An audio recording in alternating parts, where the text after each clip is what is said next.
প্রেমার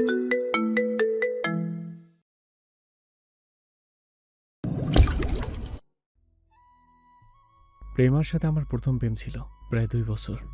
আমার জীবনের প্রথম প্রেম সে, যাকে আমি ভালোবেসেছিলাম। এর আগে কখনো কোনো নারীর প্রেমে আমি পড়িনি। প্রেম আমাদের দলের বিরোধী দলের মেয়ে ছিল।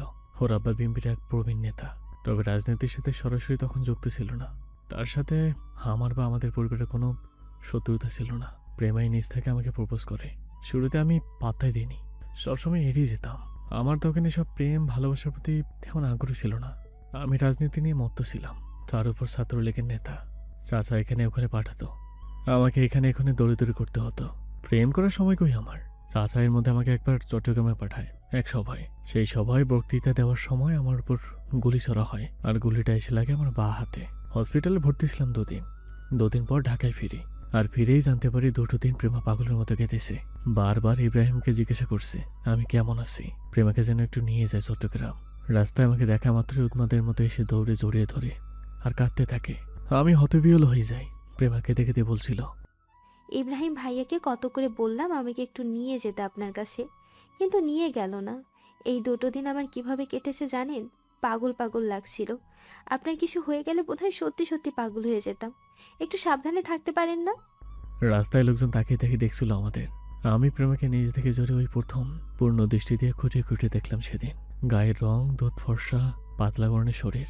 গায়ের রং দুধ ফর্সা, পাতলা গরনের শরীর। বলতে দ্বিধা নেই, মেয়েটা অসম্ভব সুন্দর। গোলাপি ঠোঁট জোড়া কাঁপছিল, চোখের নিচে কালো দাগ বসে গেছে। ইব্রাহিমের থেকে জানতে পারলাম 2টো দিন কিছুই খায়নি এই মেয়ে। পরিচয় কিন্তু আমাদের খুব বেশি দিনে ছিল না। চাচার নির্বাচনের সময় লিফটেড বিলি করছিলাম। রাস্তা দিয়ে প্রেমা হেঁটে যাচ্ছিল। সাধারণ মানুষ মনে করে দিয়েছিলাম লিফলেটটা। সেই থেকে মেয়েটা পেছনে পড়েছিল। খোঁজ নিয়ে যখন জানলাম বিরোধী দলের মেয়ে, তখন থেকে বেশি ইগনোর করি আমি প্রেমাকে। প্রেমা সে কথায় যেন আরো বেশি চেপে আসে আমার দিকে।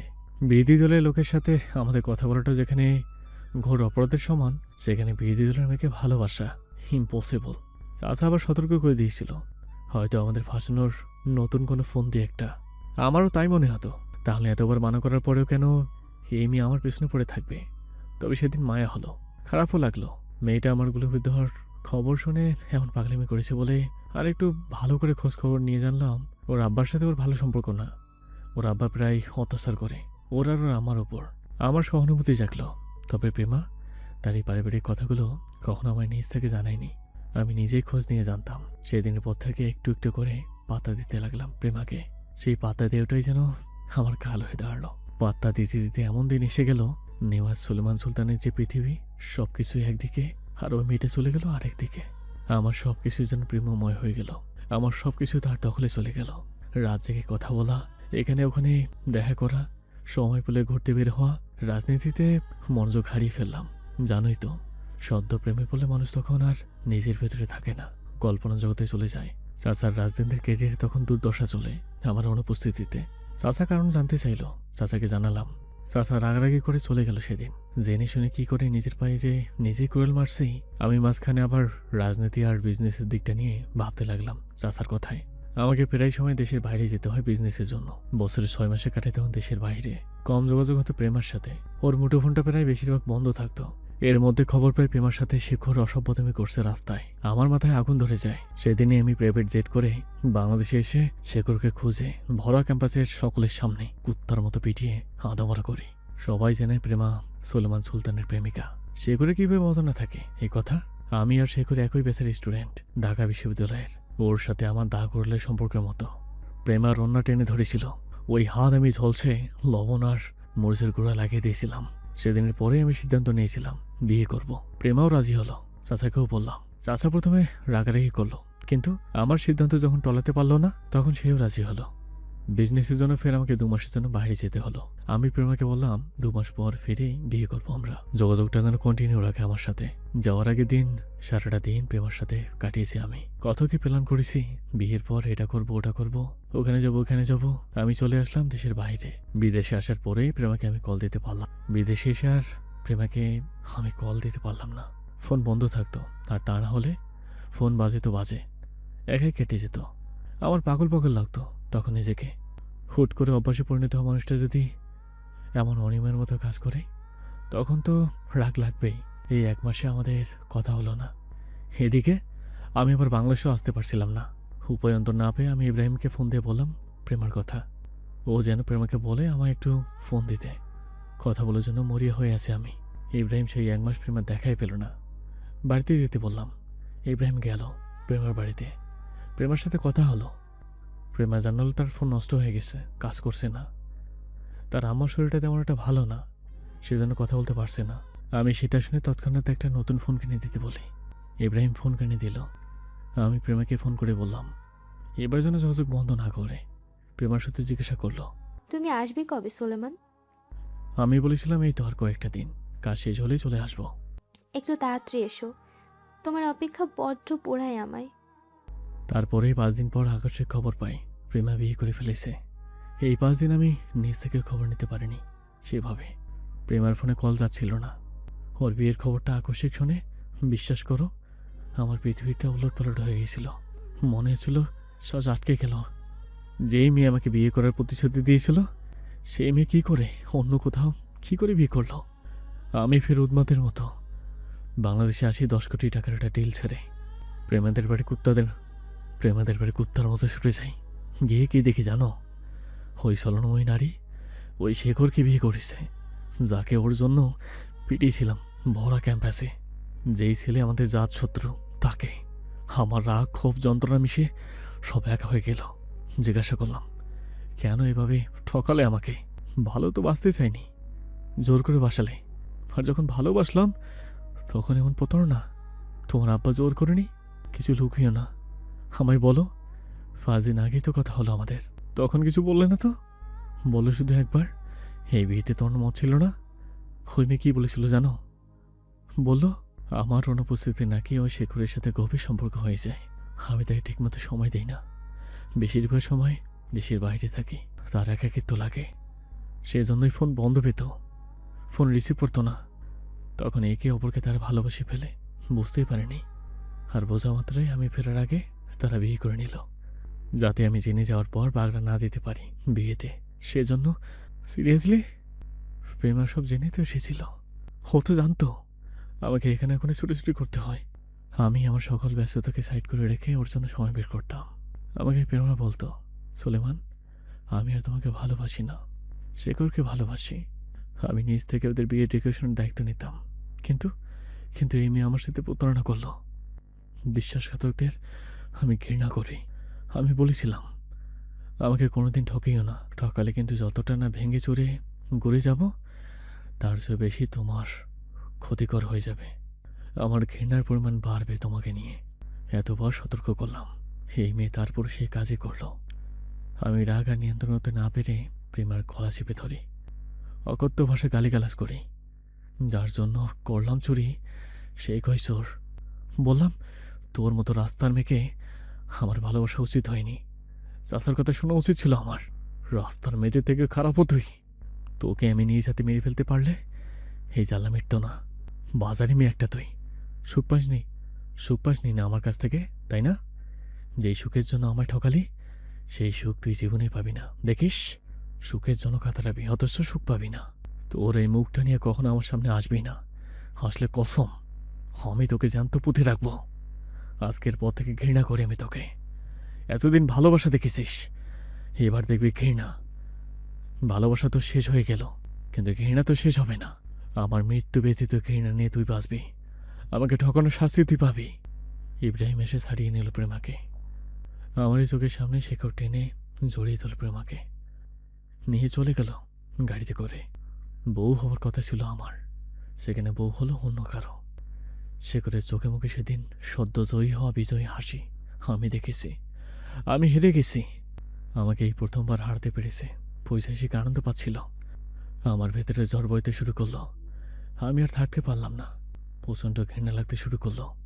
সেই ঘৃণার পরিণাম এতটাই ছিল যে প্রায় 1 বছর আমি দেশে আসিনি। চাচা আমাকে কত সতর্ক করেছিল আমি শুনিনি, সেজন্য চাচাও এবার অনেক কথা শোনালো। সেদিনের পর থেকে প্রেমা নামক নামটাকে আমি ঘৃণা করি, ঘৃণের তালিকে রেখেছি। এই 9 বছর ওকে কখনো দেখিনি, না ওর কোনো খোঁজ খবর নিয়েছি। এইসব বলার মতো বিষয় না, বলে আমার নিজেরই খারাপ লাগে। বউয়ের সাথে প্রাক্তন নিয়ে আলোচনা সমালোচনা করার রুচি হচ্ছিল না। আমি তাকে কখনোই আমার জীবনে ফেরাতে চাই না। ফেরত আনার কথা কখনোই মাথায় আনিনি। আমি তোমার সাথে থাকতে চাই, তোমাকে ভালোবাসতে চাই। আমি অপত্রে আমার ভালোবাসা দান করতে গিয়েছিলাম, যার সাজা পেয়েও গেলাম। আমি তোমাকে হারাতে চাই না মেহেরিন। সে যেন ভালোবাসতেও ভয় হতো। তুমি যদি ওর মতো ছেড়ে চলে যাও তখন। মেহেরিন ঘাড় বেঁকিয়ে তাকালো এবার সোলেমানের দিকে। চোখে মুখে ওই নারীর জন্য তীব্র ঘৃণার সাথে সাথে এক প্রকার অসহায়ত্বটাও দেখতে পেল। এই কথাগুলো আগেই বলে দিলে আজকে মেহেরিন কেমন রুড হতে হতো না। মেহেরিন উঠে যেতে যেতে বলে গেল, জানি না সে আপনাকে ছেড়ে ভুল করেছে কিনা। সে যেই সুখের জন্য আপনাকে ছেড়ে গেল, সেই সুখ আদৌ সে পেল কিনা। তবে হ্যাঁ, আমাকে ভালোবাসতে হলে মুক্ত মনে স্বাধীন হয়ে ভালোবাসবেন। যে ভালোবাসায় কোনো জড়তা, দ্বিধাবোধ, ভয় থাকবে না।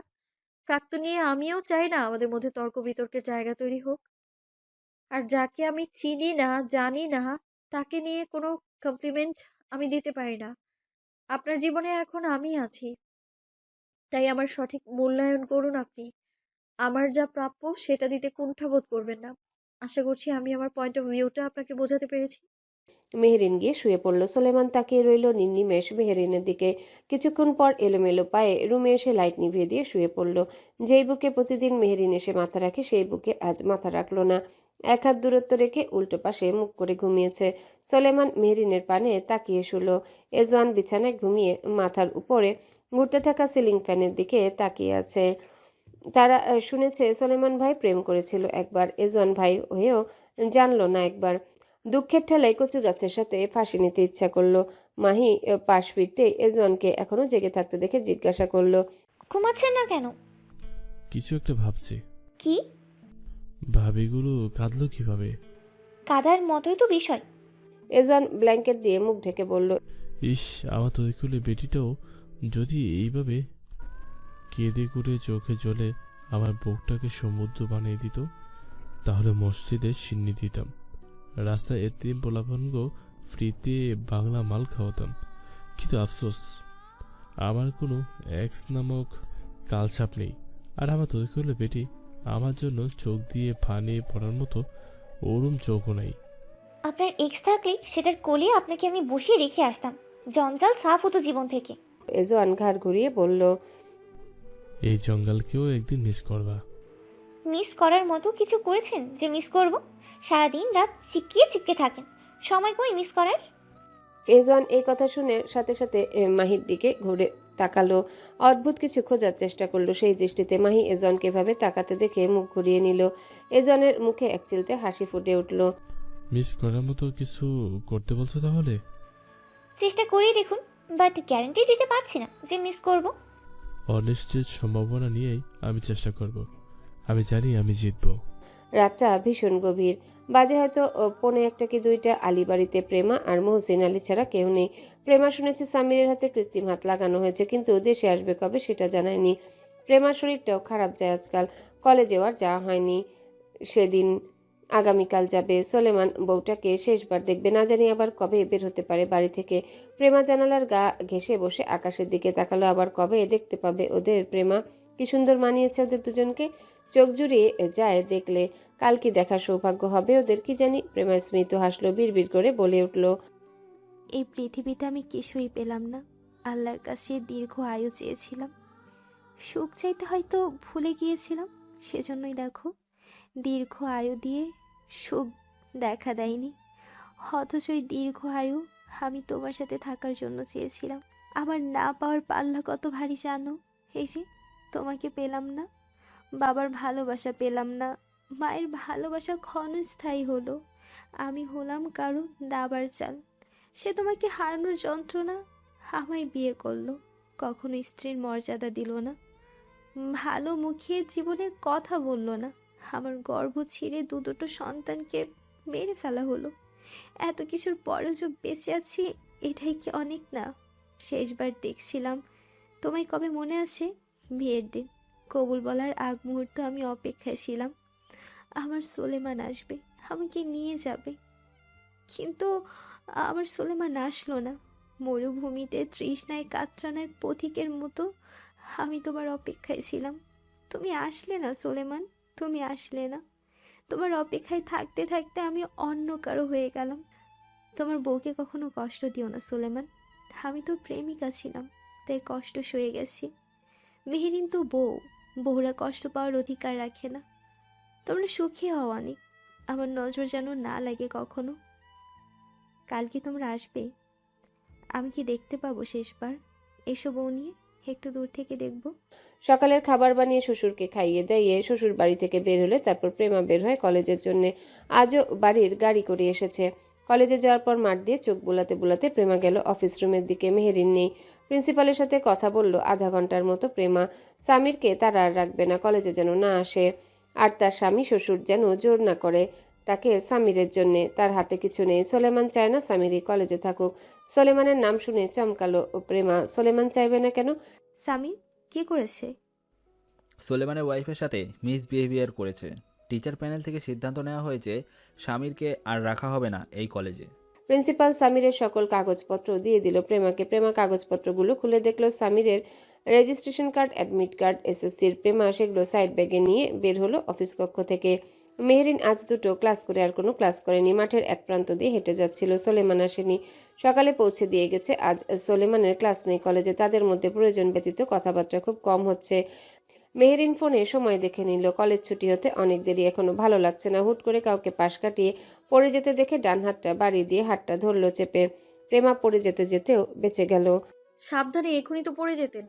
ধন্যবাদ বলার জন্য পিছনে ফিরতে এক দেখাতেই চিনে ফেললো প্রেমা মেহেরিনকে। প্রেমা সোজা হয়ে দাঁড়িয়ে বলল। ধন্যবাদ মেহেরিন। মেহেরিন হতবিহ্বল হয়ে গেল। চিনেন আমাকে? আমি সূচনা।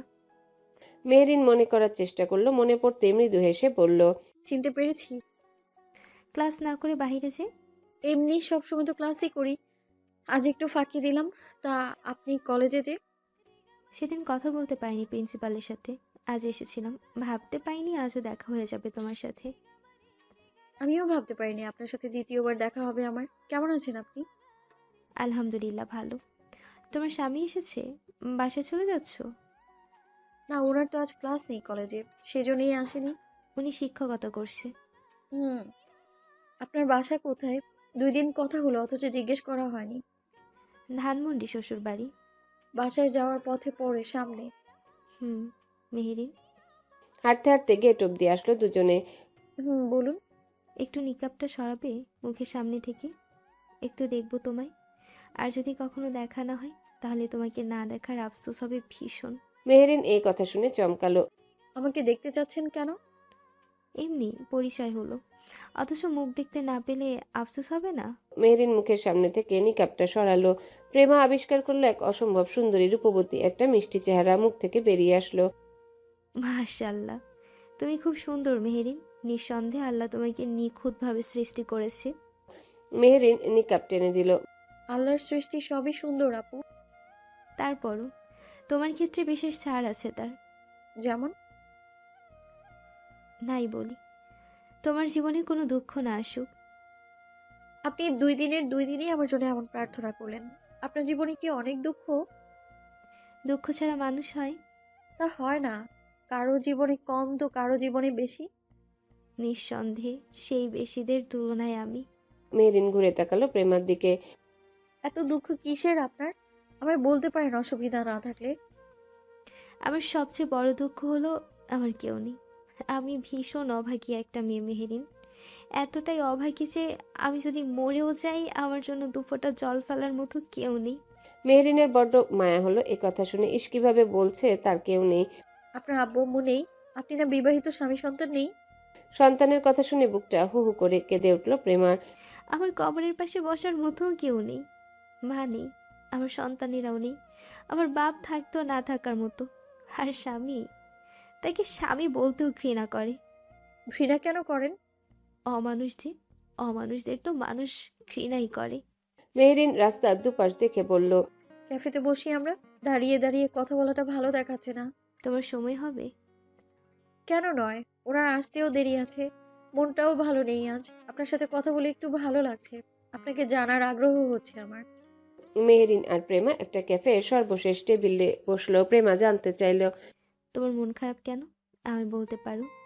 মেহেরিন প্রথমে বলতে চাইল না। ঘরের কথা পরের মানুষকে বলাটা শোভা পায় না। প্রেমার জোরাজুরিতে ঘুরিয়ে ফিরিয়ে বলল। আমার একটা ফ্রেন্ড আছে, তার স্বামী বিয়ের আগে সম্পর্কে জড়িয়েছিল। তো গতকাল জানতে পেরে ঝগড়া করেছে। সেটা শুনেই মন খারাপ। প্রেমার বুকটা আছাদ করে উঠল। অন্যের বিষয় শুনেই মেয়েটার মনের এমন অবস্থা। নিজের স্বামীর বিষয় যখন শুনবে তখন কেমন লাগবে। মেয়েটার সামনে কখনো না আসুক এই সত্য। নিশ্চিত সে প্রেমাকে ভীষণ ঘৃণা করবে। লুকিয়েছিলে কেন? বউ কষ্ট পাবে সেই জন্য। বউকে ভালোবাসে হয়তো বড্ড, সেজন্য হারাতে চাইনি বলে বলেনি। হয়তো। মেহেরিন শোনো, ভালোবাসাটা কখনো দোষের না। ভালোবাসা সুন্দর, ভয়ঙ্কর রকমের সুন্দর। এই ভালোবাসা কেউ ভোলে না, আর ভুলে গেলে সেটা ভালোবাসা ছিল না। ধরে নিতে হবে ক্ষণিকের মায়া ছিল, যা বিষণ্ণ বিকেলে সূর্য অস্ত চলে যাওয়ার মতোই হারিয়ে যায়। আর পুরুষ তার দ্বিতীয় নারীকে বেশি ভালোবাসে প্রথম নারীর তুলনায়। তাই মন খারাপ করতে না করো তাকে। ভালোবাসে বলেই বলেনি। সেদিক দিয়ে তুমি তো কত ভাগ্যবতী বলো। মেহরিন অন্যমনস্ক ছিল, কথার তালে বলে বসলো। সেও বেসেছিল ভালো কাউকে। প্রেমার বুকের পানি শুকিয়ে আসলো সে কথা শুনে। মেহেরিন, কি বললে এটা? মেহরিনের হুঁশ আসলো। কি বললাম? তোমার স্বামীও কাউকে ভালোবেসেছিল, জানো সেই নারীর বিষয়? মেহরিন মাথা নত করে সম্মত জানালো। না, শুধু জানি আমার স্বামী তাকে ঘৃণা করে। আমি দেখেছি তার চোখে সেই ঘৃণা, অসহায়ত্বতা। সে ঠকিয়েছে আমার স্বামীকে। আমার স্বামী তাকে অসম্ভব ভালোবেসেছিল। সে সেই ভালোবাসার মূল্যটা দেয়নি। সে অন্য কাউকে বিয়ে করেছে। প্রেমার মুখে তাচ্ছিল্যের হাসি ফুটল। ঠকিয়েছি তাই না? ঠকিয়েছি তো। তোমার ভাষায় আমি বিশ্বাসঘাতক, এই ডাকনামই না হয় বেঁচে রইব। তোমার কি একই ধারণা ওই নারীকে নিয়ে? আমার তাকে নিয়ে কোনো মন্তব্য নেই আপু। আমি চিনি না তাকে, তার সম্পর্কে অত গভীরভাবেও জানি না। একপাক্ষিক কথা শুনে আমি তাকে নিয়ে কোনো মন্তব্য করতে পারি না। আমি জানি না সে কেন তাকে ছাড়লো। ছাড়ারই যদি ইচ্ছে ছিল তাহলে কেন নিজে থেকে আসলো, পাগলামো করলো, ভালোবাসলো। আমি শুধু চাইবো সে যেখানেই থাকুক, যেভাবেই থাকুক, সুখে থাকুক, আমাদের জীবনে না আসুক। ইনশাল্লাহ কোনো একদিন আসবে না। বিড়বিড় করে বলল কথাটা প্রেমা। আপনি কিছু মনে না করলে আপনাকে আমি দেখতে পারি? প্রেমা না করলো। এই মুখ চায় না সে মেহরিনকে দেখাতে। জায়গায় জায়গায় কাটাছেঁড়ার দাগ দিয়ে ভরা এই মুখ। কোনো সমস্যা?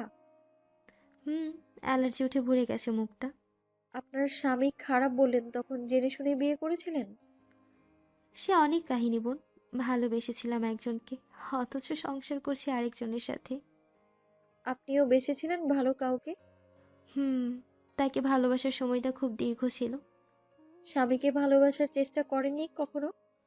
করেছি, কিন্তু আমি ব্যর্থ। স্বামী এমন একটা মানুষ যে ভালো হলে দুনিয়াটা জান্নাত, আর যদি খারাপ হয় তাহলে দুনিয়াটা নরক। আলাদা কেন হলেন? পরিস্থিতির জন্য মাঝে মধ্যে নিজের স্থান ছেড়ে দিতে হয় অন্যদের আগমনের জন্য। সে বিবাহিত এখন? হুম ভালোবাসলে ছেড়ে আসা যায়? যায়, যখন যেখানে অন্য কারো ভালো মন্দের বিষয়টা ওতপ্রোতভাবে জড়িত থাকে তখন নিজের সুখ বিসর্জন দিতেই হয়। সবসময় ছেড়ে আসাটা বুদ্ধিমানের কাজ না। একতরফা বিষয় হলে তখন গুটিয়ে চলে আসা যায়, কিন্তু দুই তরফা হলে তখন অপর পক্ষের কথাও ভাবতে হয়। আপনি ছেড়ে আসার পর তার কি হবে?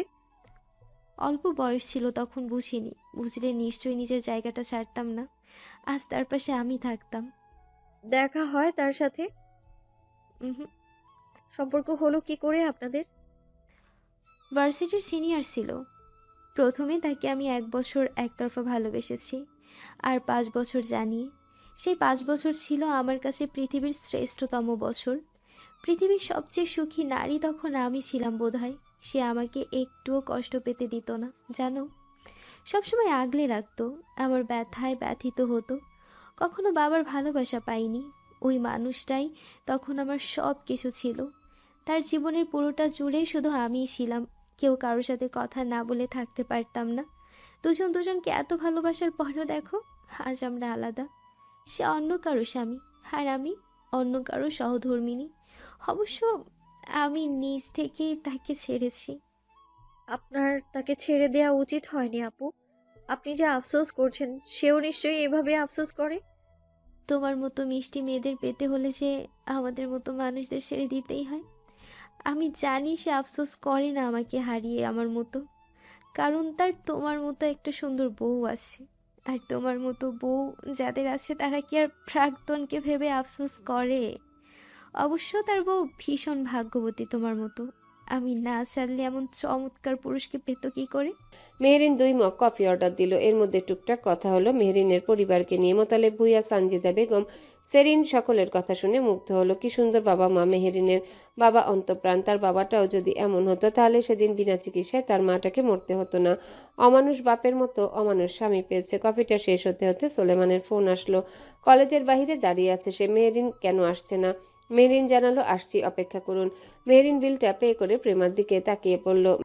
আসছি আপু, উনি এসেছেন। আল্লাহ আপনার সব কষ্ট বৃষ্টির পানির মতো ধুয়ে মুছে সাফ করে দিক। আপনার স্বামীকে হেদায়েত দান করুক। আবার দেখা হবে। ভালো থেকো তুমি সর্বদা মেহেরিন। দোয়া করবেন।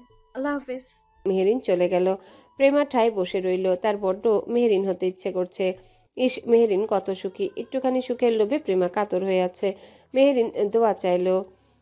মেহরিনকে দেখলেই যে প্রেমার বুক ফেটে কান্না পায়, তারপরেও দেখতে ইচ্ছে করে। প্রেমা ক্যাফের দরজার সামনে এসে দাঁড়ালো। দুজনকে দেখলো। তাদের দুজনের চোখে প্রেমা আজ দোষী। প্রেমা হু হু করে কেঁদে বলে উঠল, তোমাকে আমি দোয়া দিলাম মেহেরিন, পরের জন্মে তুমি প্রেমা হয়ে জন্ম নিও। তখন তুমি অনুভব করবে ভালোবাসার মানুষটাকে পেয়ে হারানোর বেদনা ঠিক কতটা গভীর, কতটা অসহনীয় হতে পারে। আমি সোলেমানকে সেরেছি বলেই তুমি তাকে পেয়েছো। তোমার আজকের এই প্রাপ্তির পেছনে লুকিয়ে আছে আমার অসহায় ত্যাগ, আমার অশ্রু ভেজা রাত, আমার বুকের ভেতর চেপে রাখা অগণতি আর্তনাদ। তুমি যখন আমার মতো হারানোর যন্ত্রণায় পড়বে তখন বুঝবে প্রেমাদের হাহাকার। তারা কিভাবে ক্ষত বিক্ষত বুকে পাহাড় সমান দুঃখ নিয়ে দিব্যি চালিয়ে যায় জীবন। কিন্তু সৌভাগ্যের বিষয় হলো আমার দোয়া কখনো কবুল হয় না। যদি কবুল হতোই তাহলে তোমার জায়গায় আজ আমি থাকতাম, আর পরের জন্ম বলতেও কিচ্ছু নেই। না তুমি প্রেমা হতে পারবে, আর দুর্ভাগ্যের বিষয় না আমি মেহেরিন হতে পারবো। সুতরাং আমার এই দোয়া কোনো কাজে লাগবে না। আর হ্যাঁ, তোমার স্বামীর সাথে আমার 5 বছরের সম্পর্ক ছিল না, ছিল 2 বছরের। আমি জানি সে কি বলেছে। আমিও 2 বছর বললে তুমি ধুয়ে ধুয়ে 4 মেলাতে সময় নিবে না। বুদ্ধিমতী মেয়ে তুমি। আমি আর চাই না আমাদের দেখা হোক। আমি চাই না তুমি কখনো প্রেমাকে দেখো। আমি তোমার জীবনের সূচনা হয়েই থাকতে চাই। প্রেমা বেরিয়ে গেল ক্যাফে থেকে। বাসায় আসতে আসতে বিকেল হয়ে গেল। বসার ঘরে পা রাখতে আকস্মিক শেখরকে দেখে চমকে গেল। শেখর মাথা নিচু করে বসে আছে। অপেক্ষা ছিল প্রেমা ফেরার। বাড়িতে এসে জানতে পারল প্রেমা বাসায় নেই। কথাটা শুনে রাগে ফেপে উঠেছিল। এখনো রাগটা আয়ত্ত করে রেখেছে। ঠান্ডা গলায় এগিয়ে এসে জিজ্ঞাসা করলো, কোথায় গিয়েছিলে? প্রেমা এক ঢোক গিলল। সামিরের কলেজে। কি জন্য? প্রেমা ব্যাগ থেকে সামিরের রেজিস্ট্রেশন কার্ড, অ্যাডমিট কার্ড বের করে বলল, কলেজ থেকে বের করে দিয়েছে আপনার ভাইকে। আমি বলেছিলাম আপনার কেউ নেই বাসায়, উনি আমাকে যেতে বলল। শেখর শক্ত মুখে দেখলো কাগজগুলো আর তারপর বলল। রুমে যাও। প্রেমা হাফ ছেড়ে বাঁচলো, কিছু বলল না। তাহলে প্রেমা রুমে চলে গেল। সোফায় বসে থাকা সামির বলল, দেখো গিয়ে হয়তো প্রাক্তনের সাথে প্রলাপ করতে গিয়েছিল। শেখর ঘাড় ঘুরিয়ে তাকালো। মানে?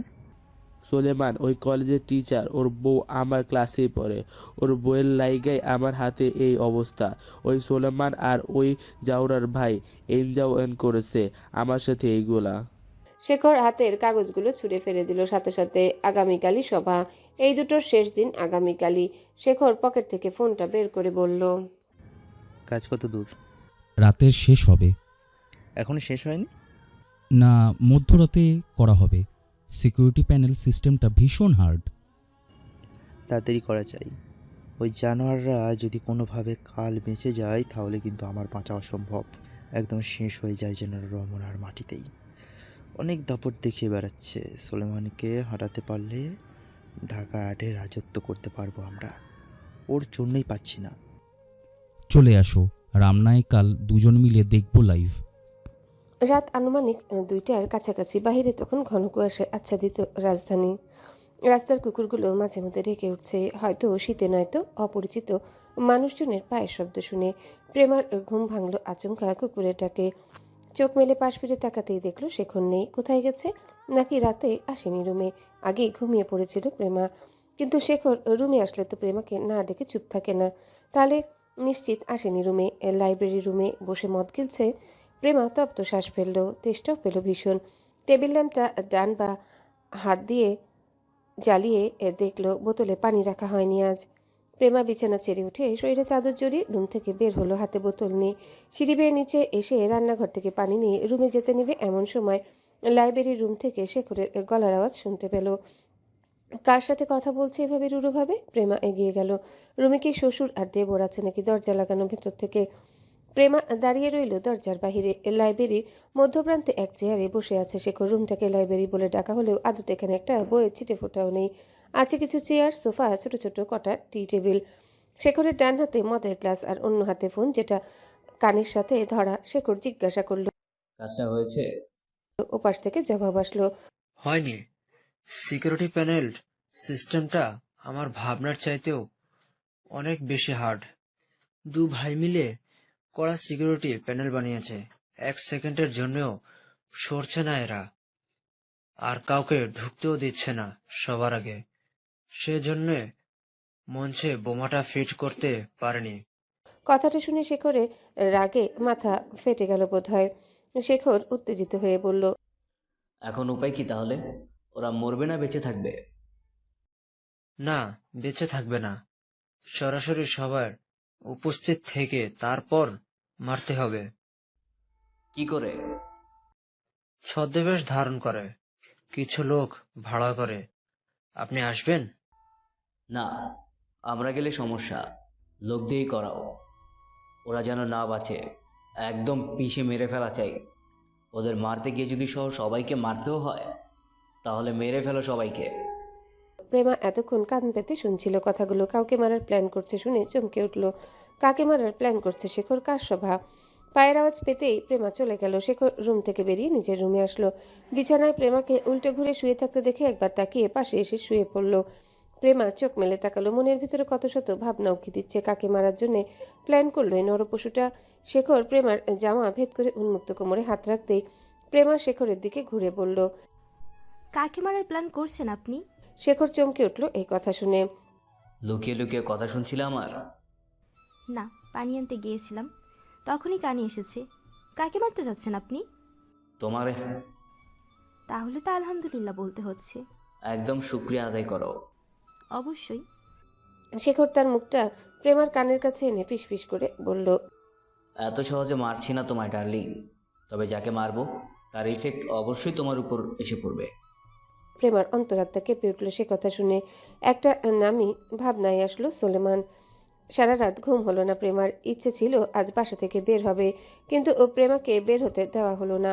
গারোয়ানকে করা হুঁশিয়ারি দেওয়া হলো, প্রেমা যেন বাড়ির বাহিরে পা রাখতে না পারে। প্রেমা বাড়ি জুড়ে পাইচারি করতে লাগলো। শেখর বেরিয়েছে সেই ভোরে কারো একটা ফোন পেয়ে। প্রেমার অস্থির লাগছে। বাইরে আজ 2 জন সিকিউরিটি গার্ড রেখেছে শেখর। প্রেমা ব্যালকনিতে এসে দাঁড়ালো। আজকে কি সোলেমানদের কোনো সভা আছে? এজওয়ান সারা রাত সভার ওখানে ছিল। নিবাসে ফিরেছে ভোরের দিকে। ক্লান্ত দেহ নিয়ে রুমে প্রবেশ করতেই দেখলো মাহি জাগন্ত। সচরাচর মাহি এত সকালে তেমন একটা ওঠে না। আর জাগন্ত দেখে এজওয়ান বাঁকা চোখে তাকালো। মাহি এজওয়ানকে রুমে ঢুকতে দেখে ঘাড় বেঁকিয়ে তাকালো। হাতের কাজ শেষ করতে করতে বলল, আপনি এসেছেন? এজওয়ান এগিয়ে আসতে আসতে বলল, অপেক্ষায় ছিলেন নাকি আমার ফেরার? হুম। এজওয়ান অবাক হওয়ার ভান করে বলল, ও মাই গুডনেস, টাইপের ব্যাপার ঘটলো দেখি আজওয়ানের জীবনে। তার দৈকুলো বেটি তার জন্য অপেক্ষা করেছিল। How is this possible? Suzuki আজ পশ্চিম দিক থেকে উঠলো নাকি? এজওয়ান জানালার পর্দা সরিয়ে চেক করে দেখল। ধুর শালা, আজ তো সূর্য ওঠেইনি। মাহি বিরক্ত হয়ে বলল, ও ফাজলামো করবেন না তো। আপনি সবাই যাচ্ছেন কখন? দুপুরে। কেন? ও, আমি একটু আপুর বাসায় যাব আজ। কি দরকার? মায়াকে দেখতে। আজ না, কাল যাবে। না, আজই যাব। না বলছি তো, কথা শোনো আমার। আপনি আমার কথা কেন শোনেন না? আমি ভোরবেলায় চেষ্টা করেছি, আপনাদের গার্ড বের হতে দেয়নি। দিবেও না বের হতে, তাই অযথা চেষ্টা করো না। ভাইজান চলে রাগ করবে। আপনি আপনার ভাইজানকে ভয় পান? ভয় আমি কাউকে পাই না, তবে ভাইজান কষ্ট পাবে এমন কাজ এজন কখনো করে না, আর কাউকে করতেও দেয় না। তাই তুমি আমার কথা শোনো, কাল যেও। যেখানে খুশি সেখানে, বাধা নেই। মাহি কিছুক্ষণ চুপ থেকে বলল, আচ্ছা, আপনার থেকে পারমিশন প্রত্যাশা করাটা ভুল ছিল আমার। আমি ভুলেই গিয়েছিলাম আপনি সব সময় আমার সব মতামতের বিপরীতে চলতে থাকা স্রোত। তুমি ভুল সময় চেয়ে বসেছ, অন্য সময় চাইলে এসব না করতো না। যাই হোক, কফি নিয়ে এসো, আমি ফ্রেশ হয়ে আসছি, বের হতে হবে। মাহি নিচে চলে গেল। এজওয়ান ওয়াশরুমে চলে গেল ফ্রেশ হতে। মেহেরিন ফজরের নামাজ পড়ে কোরআন শরীফ তেলাওয়াত করতে বসেছিল। এমন সময় সোলেমানের গলার স্বর ভেসে আসে। গতকাল অনেক রাত করে বাড়ি ফিরেছিল সোলেমান। মেহেরিন জেগেছিল। সোলেমান অবশ্য ফোন করে বলেছিল ফিরতে দেরি হবে। মেহেরিন যেন খেয়ে ঘুমিয়ে পড়ে। মেহেরিন খেয়েছিল তবে ঘুমায়নি, অপেক্ষায় ছিল। সোলেমান ফেরার পথে সাদা গোলাপ নিয়ে এসেছিল। মেহেরিনের লাল গোলাপ তেমন পছন্দ না, পছন্দ সাদা গোলাপ। সোলেমান রুমে ঢুকে দেখলো বউ তার তখন পড়ার টেবিলে বসে পড়ছে। পড়াশোনা নিয়ে ভীষণ সিরিয়াস তার বউ। সোলেমান শিওর বউ তার দেশের মধ্যে সেরাদের প্রথম তালিকায় থাকবে। সোলেমান এগিয়ে এসে মেহরিনের পেছনে দাঁড়ালো। বউ তার ইংলিশ পড়ছে। সোলেমান রুমে প্রবেশ করতেই মেহরিন চিরচেনা সেই পারফিউমের ঘ্রাণ নাকে পেতেই বুঝেছিল সোলেমান এসেছে। পেছন ফিরে তাকায়নি। সোলেমান গলা ঝেড়ে বলল, রাত জাগতে নিষেধ করেছিলাম তো। মেহরিন আগের ন্যায় থেকেই বলল, পড়া কমপ্লিট ছিল না, সেটাই করছি। এখন ওঠো, বই বন্ধ করো। মেহরিন বই বন্ধ করে বলল, খাবার গরম করে নিয়ে আসবো? হুম হুম। কথাটা বলে সোলেমান মেহরিনকে টেনে বিছানায় বসে তার কোলে বসালো। তারপর পকেট থেকে সাদা গোলাপ ফুলটা বের করে মেহরিনের কানের পাশে গুজে দিল। মেহরিন সামনে থাকা মিররে দেখলো তা। এই ফুলের মতো শুভ্র তুমি পেপে যান, আর কত অভিমান করে থাকবে? কষ্ট হচ্ছে তো তোমার স্বামী জানের? তোমার লাজ রাঙা মুখটা দেখে অভ্যস্ত হওয়া স্বামীর জন্য এই শক্ত গম্ভীর মুখটা ভীষণ পীড়াদায়ক। বোঝো একটু, সুযোগ দাও। ভালোবাসি তো, আমাদের ভেতরে কোনো থার্ড পার্সনকে আসতে দেব না, আমি কথা দিলাম।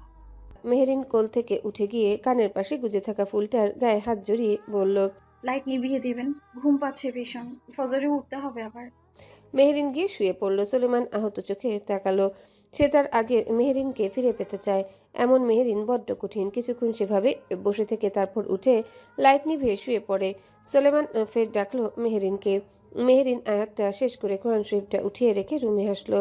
সোলেমান তখন সদ্য গোসল করে বের হয়েছে। পরনে শুধু সাদা একটা টাওয়েল জড়ানো, চুল দিয়ে এখনো টপটপ করে পানি পড়ছে। এই বেশে সোলেমানকে মেহরিনের মারাত্মক লাগে।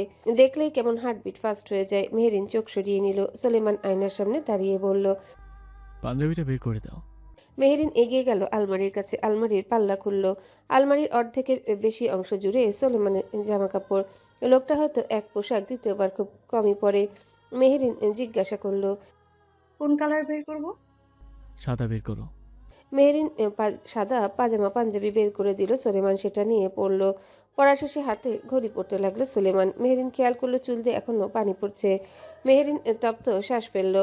ইচ্ছে করে পানি মুছছে না এই লোক। মেহরিন টেনে বসালো খাটে, তারপর টাওয়েল দিয়ে মাথা মুছে দিতে দিতে বলল, আমি সামনে থাকলেই এমন আলসে হয়ে যান কেন?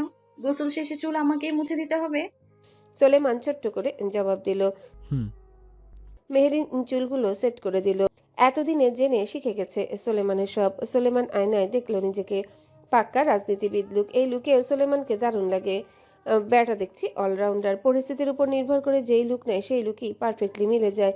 মেহরিন পাঞ্জাবির গলা ঠিক করে দিতে দিতে বলল, ফিরবেন কখন? আজও রাত হবে? হুম, জানোই তো অনেক বড় সভা, অনেক রাজনৈতিক দলের লোক আসবে, আসতে দেরি হবে। তুমি একদমই জেগে থাকবে না, খেয়ে ঘুমিয়ে পড়বে।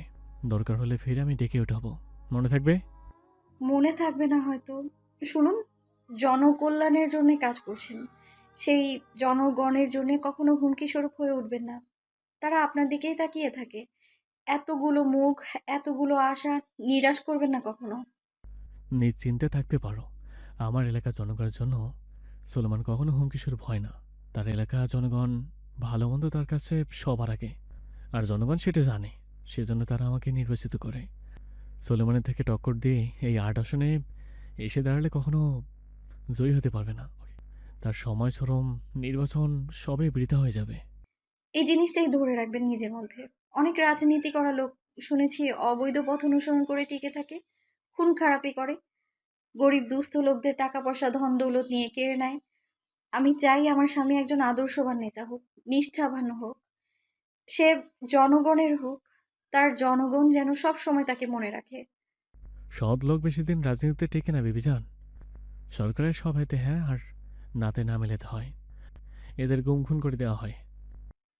অন্যায়ের সাথে আপোষ করে বেঁচে থাকার চেয়ে ইনসাফের পথে থেকে অন্যায়ের বিরুদ্ধে লড়াই করে অল্পদিন বেঁচে থাকাটাই একটা প্রাপ্তি সুলতান সাহেব। যাই হোক, আপনি অসৎ পথে রাজনীতি করেন না, এটা আমি জানি। জনগণের মুখে আপনার প্রশংসা শুনেছি আমি। আমি এই প্রশংসাটাই শুনে যেতে চাই।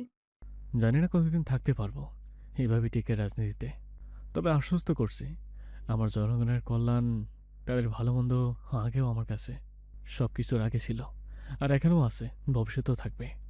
মেহরিন জড়িয়ে ধরল সোলেমানকে। সোলেমান আলতো করে মাথায় চুমু খেলো। এজওয়ান ওয়াশরুম থেকে বের হয়ে দেখলো মাহি কফি নিয়ে এসেছে। এজওয়ান টাওয়েল দিয়ে মাথা মুছে আয়নার সামনে দাঁড়ালো। পরনে কালো প্যান্ট, কালো গেঞ্জি আর কালো লেদার জ্যাকেট। মাহি বিরক্ত হলো, এসব পরে যাবে সবাই? এসব পরে যাবেন? কেন খারাপ লেগেছে? জ্যাঙ্গে বিনছি তো আজ, খারাপ লাগার তো কথা না।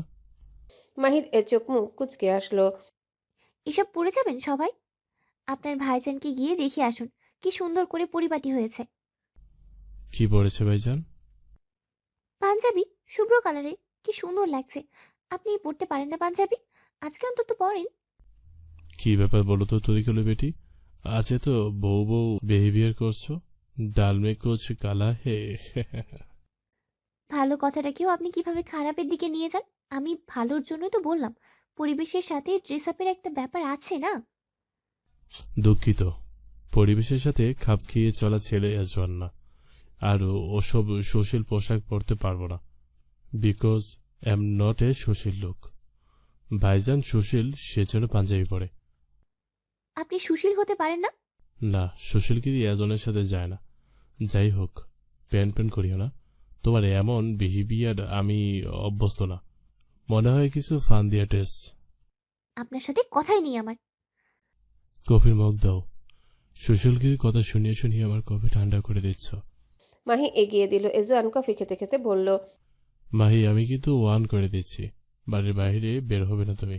দুনিয়া পাল্টে যাক, কেয়ামত হয়ে যাক, বাইরে যাবে না আমি ফেলে না অবধি, মাথা যেন থাকে কথাটা। জি স্বামী, আপনি যাহা বলিবেন তাহাই মানিয়া চলিব আমি। এজওয়ান চোখ মুখ কুচকে বিড়বিড় করে বলল, শাড়ি মাদাল বট একটা। কিছু বললেন? না তরিকুলের বেটি, কিছু বলিনি, রেডি হও। মাহি অবাক হলো। রেডি হব মানে? তোমাকে শাকিলের বাড়িতে রেখে আমি রমনায় যাব। মাহি অবাক হয়ে বলল, আপনি না আমায় যেতে নিষেধ করলেন? নিষেধ করেছি, কিন্তু তুমি তা শোনা মানুষ। নিষেধ কেন করবেন? আমি সচরাচর আপনার কাছে কিছু চাই। যে দেখো, জান কুরবান করে দেব তোমার জন্য। দুঃখিত, আপনার জানের দরকার নেই আপনার। অথচ এই জান নিতে কয়জন মরিয়া হয়ে থাকে। কি বলছেন বিড়বিড় করে? স্পষ্ট হয় না কোনো কথা। কিছু বলিনি, রেডি হও তাড়াতাড়ি। মাহি আলমারি থেকে ব্ল্যাক লেডিস স্যুট বের করলো, সাথে ব্ল্যাক শার্ট প্যান্ট। এজওয়ান এসব দেখে জিজ্ঞাসা করলো। এসব পরে যাবা? মাহি ওয়াশরুমে যেতে যেতে বলল। হুম। এজওয়ান জানালার সামনে এসে দাঁড়ালো। পকেটে থাকা ফোনটা বেজে উঠতে এজওয়ান সেটা রিসিভ করে বলল, আসছি আমি। মাহি ওয়াশরুম থেকে বের হয়ে পুরোপুরি রেডি হতে লাগলো। এজওয়ান সোফায় বসে বসে মাহির সেই সাজ দেখছে। সাজ শেষ হতে এজওয়ান মাহিকে নিয়ে নিচে নামলো। খাবার টেবিলে মেহরিন, সোলেমান, বাশা সুলতান, ইব্রাহিম, উর্মি মিলে ব্রেকফাস্ট করছিল। এজওয়ান আর মাহিকে দেখে বাশা সুলতান বলল, কখন থেকে অপেক্ষা করছি, ঘরে ঢুকলে আর বের হতে ইচ্ছে করে না। এজওয়ান টেবিলে বাপের পাশে বসে বলল, জি আঙ্কেল। সোলেমান এবার মাথা তুলে এজওয়ানের দিকে তাকালো। সেটা দেখে এজওয়ান বলল, ওর বোনের বাসা যাবে? আমি ওখানে সিকিউরিটির ব্যবস্থা করছি, সমস্যা হবে না। খাওয়া দাওয়া শেষে এজওয়ান মাহি চলে গেল এক গাড়িতে। দ্বিতীয় গাড়িতে সোলেমান আর বাশা সুলতান যাবে, ইব্রাহিম যাবে না। সোলেমানই যেতে নিষেধ করেছে। সবাই উল্টাপাল্টা কিছু হলে বেচারার উপর যেন কোনো আঁচ না আসে। বউ পোয়াতি, সব দিক বিবেচনা করে সোলেমানের সিদ্ধান্ত নিয়েছে। সোলেমান বইয়ের থেকে বিদায় নিল আর বারবার বলে গেল, রাত জাগবে না। উর্মি ইব্রাহিমকে বলল দেখে রাখতে। মেহরিন সদর দরজা অব্দি আসলো, তারপর আর সোলেমান আসতে দিল না। মেহরিন ওখানে দাঁড়িয়ে রইল। স্বামী আজকের দিনটা যেন সুস্থভাবে সম্পূর্ণ। গাড়ি চলছে দ্রুত গতিতে। মাহি কাউকে একটা মেসেজ পাঠালো ফোন দিয়ে, তারপর ফোনটা ব্যাগে ভরে বলল, আমি ক্যাব বুক করি, কিন্তু চলে যেতে পারতাম। হ্যাঁ পারতে হবে, আমি স্বস্তিতে থাকতে পারতাম না। অস্বাভাবিক কথাবার্তা বলবেন না তো। অস্বাভাবিক লাগছে? তা নয় তো কি? নিমক হারামের জাত যে তুমি, সেজন্য অস্বাভাবিক লাগছে। কৃতজ্ঞতা বলতে কিছু নেই।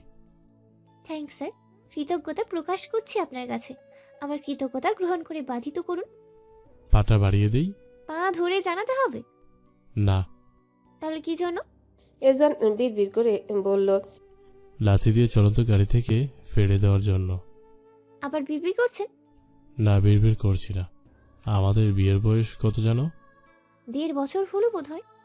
এক্স্যাক্টলি জানো না কত? না। বিয়ে করছি কত তারিখে আমরা? জুলাইয়ের কোনো এক তারিখে। তারিখ মনে নেই। জুলাইয়ের 18 তারিখে আমরা বিয়ে করেছি। দুপুর 2টা 15 মিনিট 22 সেকেন্ড। ও আচ্ছা। এই 1.5 বছর সংসারে তুমি আমার জন্য কখনো কিছু করেছো তৈরিগুলো বেটি? এই যেমন ভাবি ভাইজানের জন্য একজন বউ হিসেবে যা যা করে। মাহি ভেবে দেখলো আসলে সে কিছু করেনি এজওয়ানের জন্য। না মেহরিনের মতো সে এজওয়ানের ফেরার অপেক্ষা করছে, না না খেয়ে একসাথে খাওয়ার জন্য অপেক্ষা করেছে, আর না কোনো বউয়ের দায়িত্ব পালন করেছে। এজওয়ানকে স্রেফ মাহির কাছে একটা টর্চার মনে হয়। কখনো এজওয়ানের দিকে 1 মিনিট তাকিয়ে থাকেনি মাহি, কখনো ভালো করে কথা বলেনি। এজওয়ানের সকল কথা কাটার মতো বিধে মাহির কানে। তার চেয়ে বড় কথা, এজওয়ানকে তার ঘৃণা লাগে। সেই ঘৃণার কারণেই হয়তো নজর দেয় না। এজওয়ান মাহিকে চুপ থাকতে দেখে ঠোঁটের কোণে তাচ্ছিল্যের হাসি ফুটে উঠল।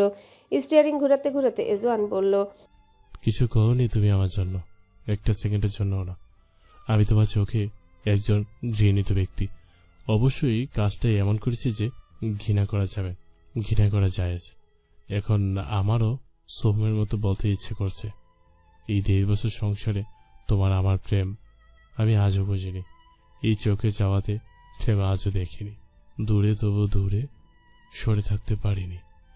কাছে আসতে পারিনি। আমি আজও বুঝিনি। এজওয়ানের দৃষ্টি সামনের রাস্তায়। মাহি নড়ে চড়ে বসলো। এবার অনেস্টলি বলতে আমার কাছে আপনি স্রেফ একটা টর্চারের মতো অ্যানওয়াচ। আর আমি টর্চার নিতে পারি না। টর্চার নেওয়ার মানুষজন তো না। এই জন্য আমরা কোনো সুস্থ স্বাভাবিক দম্পতি না। এজওয়ান সামনের দিকে দৃষ্টি রেখে বলল, আমি খুব ঝগড়া করি তোমার সাথে, তাই না? মিসবিহেভও করি, টর্চারও করি। প্রচুর ঝগড়াটে আপনি। একটা কথাও মাটিতে ফেলতেই দেন না। অভ্যাস হয়ে যায়নি এতদিনে? ভেবে দেখিনি এটা। এজওয়ান ঘাড় বেঁকিয়ে তাকালো মাহির দিকে, কেমন একটা গলায় বলল, মানুষ তো অভ্যাসের দাস। এতদিনে অভ্যাস হয়ে যাওয়ার কথা। আচ্ছা তৈকুলে বেটি, আমি মরে গেলে তখন ঝগড়া করবে কার সাথে তুমি? তৈকুলে বেটি, কে তোমায় আমার মতো করে এমনভাবে জ্বালাবে? কে তোমাকে এইভাবে ভালোবাসার নামে টর্চার করবে? মিস করবে না আমায়? নাকি আমি মরার সাথে সাথে তুমি সাফওয়ান সাহেবের কাছে চলে যাবে? মাহি চমকালো আকস্মিক এমন কথা শুনে ভ্রু কুঁচকে বলল, কি আশ্চর্য, মরতে যাবেন কেন? পৃথিবীতে ভালো মানুষ বেশি দিন বাঁচে না তৈকুলে বেটি। শালার, আমি তো আমার একদম নিহিত ভালো মানুষ, বুঝলা? আমার এই বেঁচে থাকা হয়তো পৃথিবী পছন্দ হবে না। আমি চলে গেলে পৃথিবী আমার দুজনের স্বস্তি হবে। তুমি কি আমারে মিস করবে না তখন? তৈকুলে বেটি, কও সত্যি কথা, কও আজ। কাউরে বলবো না আমি। তুমি তো মন খুলে কিছুই কও না আমারে। মন খুলে কথা বলার পরিস্থিতি আদৌ আপনার আমার ভিতর কখনো ছিল? আপনি হতে দিয়েছেন তেমন পরিস্থিতি? এখানেও আমার দোষ তৈরি করলে বেটি? অবশ্যই তোমার চোখে তো আমার দোষ তারা কিছুই নজরে আসে না। তুমি তৈরি করলে বেটি একদিনের জন্য হলেও কি আমারে ভালোবাসতে পারবে না? জাস্ট একদিনের জন্য বাসো। তোমার চোখে মুখে আমার জন্য ভালোবাসা না দেখে মরলে শালা আমি মরেও শান্তি পাবো না। মাহির বিরক্তি ধরে আসলো এসব কথা শুনে। এমনভাবে কথা বলছেন মনে হচ্ছে আপনার মৃত্যু অতি সন্নিকটে। মৃত্যুর কি আর কোনো গ্যারান্টি আছে? হয়তো পারে আজই আমার শেষ দিন, আমাদের আর দেখা নাও হতে পারে। আপুর বাসার সামনেই চলে এসেছে, গাড়ি থামান। এজওয়ান তাকিয়ে দেখলো শাকিলের বাসার সামনে। তারা ঠোঁটের কোণে তাচ্ছিল্যের হাসি ফুটে উঠল। তরিকুলের বেটি এজওয়ানকে কখনোই বুঝবে না।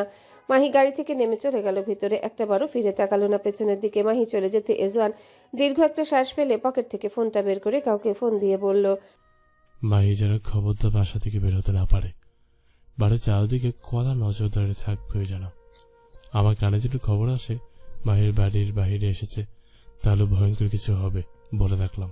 এজওয়ান ফোনটা কেটে দিয়ে গাড়ির সিটে মাথা ঠেকিয়ে দিল। বিড়বিড় করে শুধালো, তরিকুলের বেটি, আমাকে মেরে ফেলার জন্য তোমার কত শখ, কত আয়োজন, কত শত ছলনা, অথচ তোমাকে বাঁচিয়ে রাখার জন্য আমার নিজের সাথে নিজেকেই অমরণ যুদ্ধ ঘোষণা, যা তুমি কখনো জানবে না।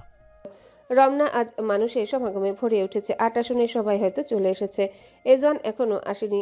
সোলেমান বাশা সুলতান এসেছে। বড় বড় মন্ত্রীও আসা শুরু করেছে গাড়ি করে। সাফওয়ান এসেছে। তাকে দায়িত্ব দেওয়া হচ্ছে এজওয়ানের সুরক্ষার জন্য। এজওয়ানের গায়ে যেন একটা আঁচও না আসে।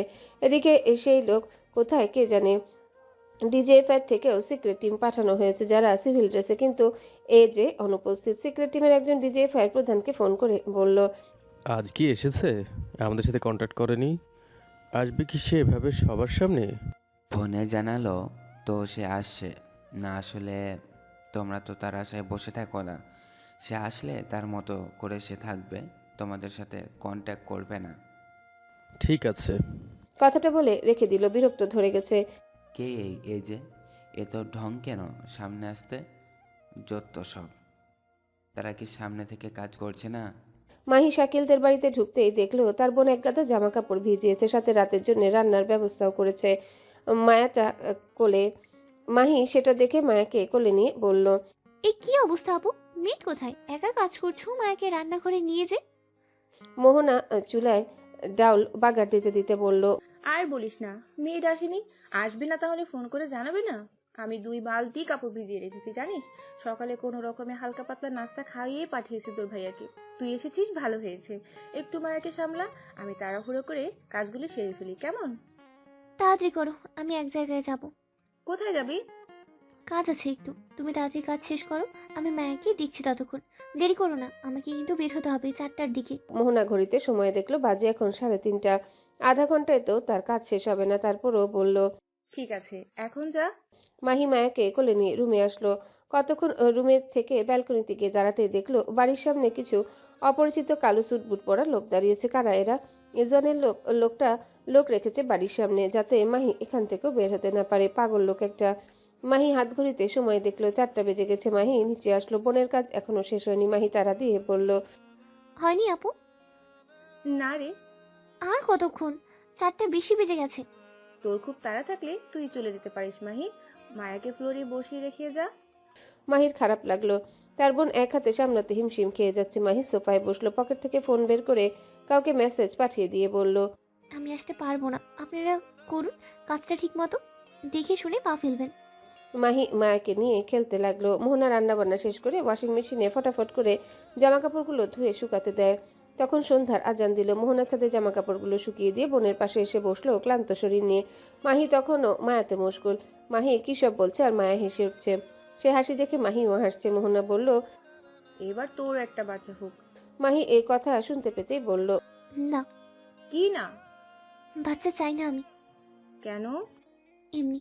মোহনা হাত বাড়িয়ে রিমোটটা নিয়ে টিভি অন করলো। কার্টুনের চ্যানেল দেওয়া ছিল। মায়া কার্টুন দেখে। এখন মায়া তার খালামণির সাথে খেলতে ব্যস্ত দেখে মোহনা চ্যানেল বদলিয়ে খবরের নিউজ দিল। আজকাল দেশের কোনো খবরই রাখা হয় না। নিউজ দেখছিল। আকস্মিক পর্দা জুড়ে ভেসে উঠল স্ক্রিনের নিচে লাল অক্ষরে ঝলসে ওঠা ব্রেকিং নিউজ। রমনায় আওয়ামী লীগের সভায় গ্রেনেড, বোমা আর গুলিবর্ষণ, শতাধিক মানুষ হতাহত, নিহতের সংখ্যাও কম নয়। খবরটা কানে যেতেই মাহি চমকে উঠল, শরীরটা কেঁপে উঠল। সে স্থির হয়ে তাকিয়ে রইল টিভির দিকে। পর্দায় রমনার ছবি। ধোঁয়ায় ছেয়ে আছে পুরো এলাকা। কিছুই স্পষ্ট দেখা যাচ্ছে না। মানুষের আর্তচিৎকার, দিকবিদিক ছুটে চলা ছায়ামূর্তি।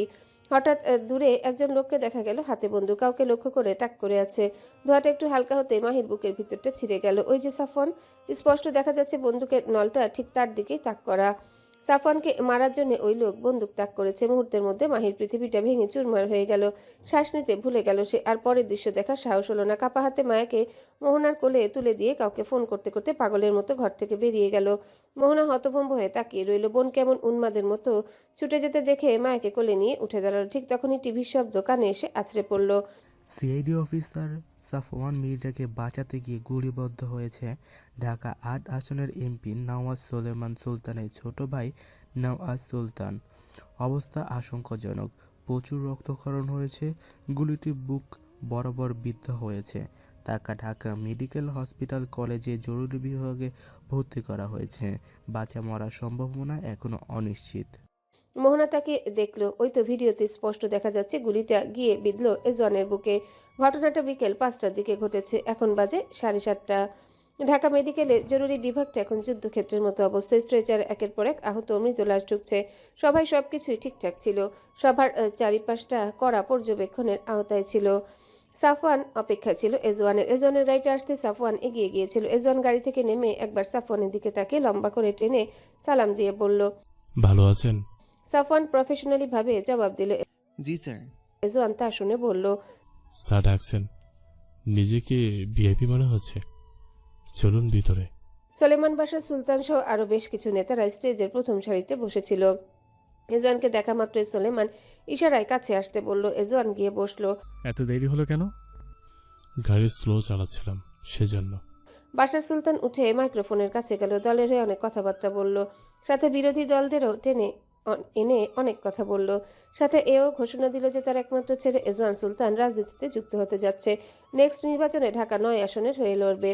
এজওয়ান ভ্রু কুচকাল সে কথা শুনে। সে মোটেও কোনো আসন নিয়ে টানাটানি করতে চায় না, এমনি বাপের মন রাখার জন্য বলছিল রাজনীতি করবে। তার রাজনীতি করার সময় কই, তাকে আবার অস্ট্রেলিয়ায় ফিরতে হবে। হলে ছাত্রলীগ করা যায় একটু আধটু, আর ঢাকা 9 আসনের জন্য লড়তে হলে তাকে আরো 2 বছর অপেক্ষা করতে হবে। কবে 24 সাল আসবে আর এজওয়ান ধুমতানান্না করবে। ভাইজান, আব্বা একটু বেশি বেশি করে বলছে না? আমি কোনো আশা নিয়ে লড়তে চাই না, এমনকি রাজনীতি করি তোমার দল নিয়ে। এমপি হলে অনেক দায়িত্ব, সরকারের গোলামি করতে হবে, সারা সময় বাইরে থাকতে হবে।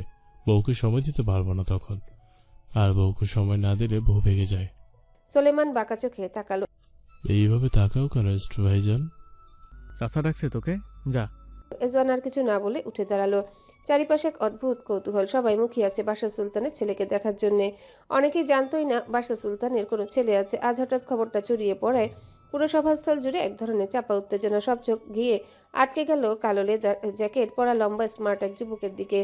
পোশাক দেখে অনেকে একটু চমকালো, কারণ এখানে একটা অলিখিত ধারণা বহুদিন ধরে চালু যে রাজনীতি মানে পাঞ্জাবি, সাদা পায়জামা, গম্ভীর মুখ। সে চেনা ছবির বাইরে এজওয়ান যেন এক ব্যতিক্রম। এজওয়ান গিয়ে বাবার পাশে দাঁড়াতেই বাশা সুলতান ছেলের কাঁধে হাত রাখলেন। কণ্ঠে গর্ব, চোখে আত্মবিশ্বাস নিয়ে বলল, আপনাদের সাথে আজ আমি আমার জীবনের সবচেয়ে গুরুত্বপূর্ণ একজন মানুষকে পরিচয় করিয়ে দিতে চাই। এই হচ্ছে আমার একমাত্র ছেলে এজওয়ান সুলতান। ছোটবেলা থেকেই অস্ট্রেলিয়ায় বড় হয়েছে। স্বাভাবিকভাবে বাংলাদেশের রাজনীতি আর সংস্কৃতির ভিতরে তার বেড়ে ওঠা হয়নি, তবে জ্ঞান, মেধার, চিন্তাভাবনার শক্তির দিক থেকে সে নিজেকে প্রমাণ করেছে।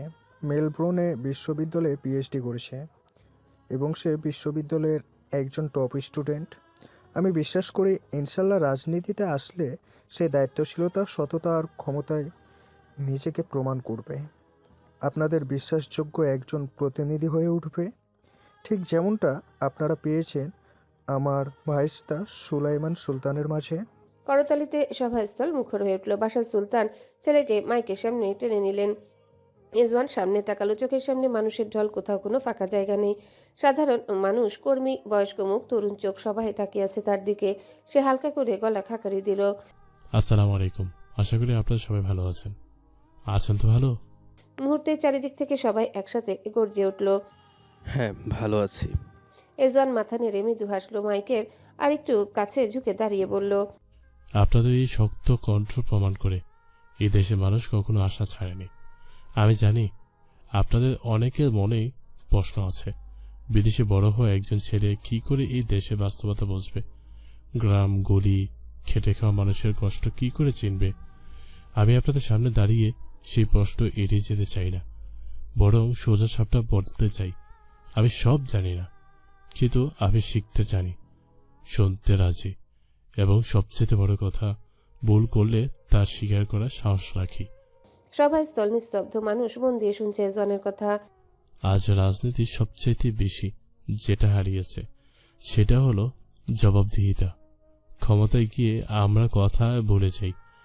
মানুষ আমাদের দরজায় আসে আর আমরা দরজা বন্ধ করে দিই। আমি যদি কখনো আপনাদের প্রতিনিধি হই তাহলে আমার দরজা বন্ধ থাকবে না। প্রশ্ন করলে উত্তর দিতে হবে, এই বিশ্বাসটা নিয়েই আমি সামনে আসতে চাই। আমি উন্নয়নের গল্প শুনিয়ে বড় হইনি, আমি গবেষণার ভিতর দিয়ে বড় হয়েছি। সংখ্যা, তথ্য, বাস্তবতা এই 3টা জিনিস আমাকে শিখিয়েছে যে উন্নয়ন মানে শুধু বড় বড় বিল্ডিং না, উন্নয়ন মানে একজন যুবকের কাজ পাওয়া, একজন মায়ের চিকিৎসা পাওয়া, একজন কৃষকের ন্যায্য দাম পাওয়া। আমি রাজনীতিতে উত্তরাধিকারী হিসেবে দেখতে চাই না, আমি চাই যোগ্যতা প্রতিযোগিতা হোক। যদি আমি যোগ্য না হই আপনারা আমাকে প্রত্যাখ্যান করবেন, কিন্তু যদি মনে করেন আমি শিখতে পারি, বদলাতে পারি, তাহলে আমাকে সুযোগ দিবেন। হ্যালো বন্ধুরা, পরবর্তী পার্ট খুব তাড়াতাড়ি আসবে, তো সবাই অপেক্ষায় থাকো। আর চ্যানেলটি যারা এখনো সাবস্ক্রাইব করোনি তারা পরবর্তী পার্ট দেখার জন্য চ্যানেলটি সাবস্ক্রাইব করে রেখো। ধন্যবাদ সবাইকে, আমাদের সাথেই থেকো।